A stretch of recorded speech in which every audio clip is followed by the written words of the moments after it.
دو دوست تھے آپس میں، ایک عالم تھا دنیا سے چلا گیا، خواب کے عالم میں دیکھا، کیا دیکھا کہ عالم ہے برزخ میں بیٹھا ہوا ہے، نعمتیں ساری ہیں، لیکن ایک بچھو ہے جو اس کو کاٹ رہا ہے۔ رو کر کہنے لگا دوست مجھے اس بچھو سے بچاؤ۔ کہ میں آپ کو کیسے بچا سکتا ہوں، آپ عالم تھے، آپ کے اوپر یہ عذاب کیوں ہو رہا ہے؟ کہ ایک دن ایک موچی کے پاس گیا تھا جوتیاں بنانے کے، پیسے نہیں تھے جیب میں نے کہا کل آ کر آپ کو دے دوں گا، پیسے لینا بھول گیا، اگر ہو سکے تو میری طرف سے جا کر اس موچی کو پیسے دے دینا۔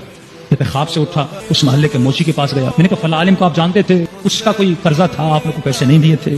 کہاں ایک دن آیا تھا، جوتی بنائی تھی، اس کے پیسے میرے پاس رہتے تھے، مجھے خبر ملی کہ وہ مر گیا، میں اس کے بیٹے سے جا کے ملا، میں نے کہا بابا نے کوئی وصیت کی تھی کہ کس سے کیا لیا ہے اور کس سے نہیں لیا؟ کہ نہیں بابا نے کوئی وصیت نہیں کی۔ کہتا میں نے دل میں کہا یہ کیسا عالم ہے کہ لوگوں کا حق کھا کے بیٹھا ہے لیکن اس نے ایک وصیت بھی نہیں کی۔ 15 سال کے بعد بعض مراجع کے نزدیک وصیت لکھنا واجب ہے، بعض مراجع کے نزدیک اگر کسی کا حق کھایا ہے، کسی کا نہیں کھایا، لکھ لو تاکہ کل مر جاؤ تو کم از کم یادات ہو جائے۔ مومن نے کہا مولانا میں نے لکھ لیا، میری اتنی قضا نمازیں ہیں اور میرا بیٹا دے دے۔ ایران کا واقعہ ہے، مولوی صاحب نے وصیت پڑھی، اس میں لکھا ہوا تھا کہ اتنا میرے بیٹے کا، اتنا میری بیٹی کا، اتنا غریبوں کا، اور آخر میں لکھا ہوا تھا کہ میرے بینک میں جو پیسے پڑے ہیں اس میں سے اتنا اماؤنٹ میری قضا نمازوں کے لیے ہے، میرے قضا روزوں کے لیے ہے، اس کی جاری میرے مرنے کے بعد پڑھائے جائیں۔ مولوی صاحب نے بیٹوں کو کہا بھائی آپ کے باپ نے وصیت کی، انہوں نے کہا قبلہ صاحب جب خود نہیں پڑھی تو ہم کیوں پڑھائیں؟